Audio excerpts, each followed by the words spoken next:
Hi friends, today pesarattu upma chutney చేసుకుంటున్నాము. దీనికి కావాల్సిన పదార్థాలు: పెసరపప్పు, పిడికెడు బియ్యము. దీన్ని 3 గంటల సేపు నానబెట్టుకోవాలి. దాన్ని పెసరపప్పుని బియ్యాన్ని గ్రైండ్ చేసుకోవాలి. కొంతసేపు గ్రైండ్ చేశాక అల్లం వేసుకొని, పచ్చిమిర్చి, జీలకర్ర, ఉప్పు, తగినంత ఉప్పు వేసుకొని మిక్సీ పట్టుకోవాలి. పెసరట్టు పల్చగా వచ్చేటట్టుగా జారుగా రుబ్బుని కలుపుకోవాలి. ఆ తర్వాత ఒక పెనాన్ని పెట్టుకొని పెనం వేడెక్కాక కాస్త నూనె రాసుకొని ఇప్పుడు ఈ పెసరట్టుని వేసుకోవాలి. ఆ పెసరట్టు మీద తిరగబేసాక కొంచెం ఉల్లిపాయ ముక్కలు వేసుకొని పెసరట్టు రెడీ అయ్యిందండి. ఈ పెసరట్టుని ఇంకొంచెం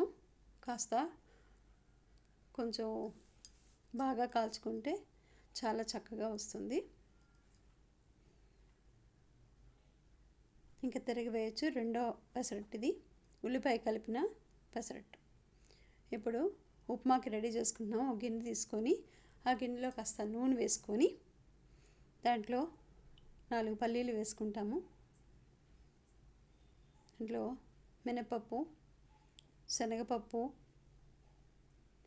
ఆవాలు, ఎండుమిర్చి వేసుకొని దోరగా వేయించుకోవాలి.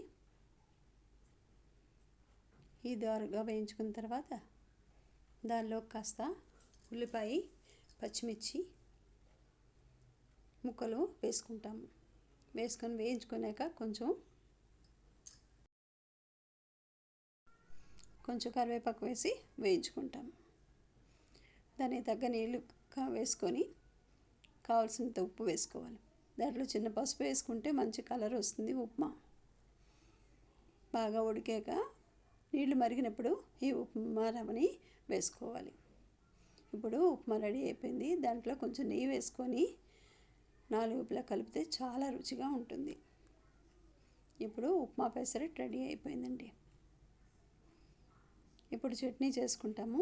ఒక మిక్సీ జార్ తీసుకొని దానిలో కొబ్బరి ముక్కలు, కాస్త చింతపండు, పచ్చిమిరపకాయలు, ఉప్పు వేసి గ్రైండ్ చేసుకోవాలి. దాంట్లో జీలకర్ర, ఆవాలు, మెంతులు పోపు పెట్టుకోవాలి. అంతే, ఉప్మా పెసరట్టు చట్నీ రెడీ అయిపోయండి. లైక్ చేయండి, షేర్ చేయండి, సబ్స్క్రైబ్ చేయండి. పక్కన బెల్ ఐకాన్ని క్లిక్ చేయండి. సబ్స్క్రైబ్ చేయడం మర్చిపోకుండా.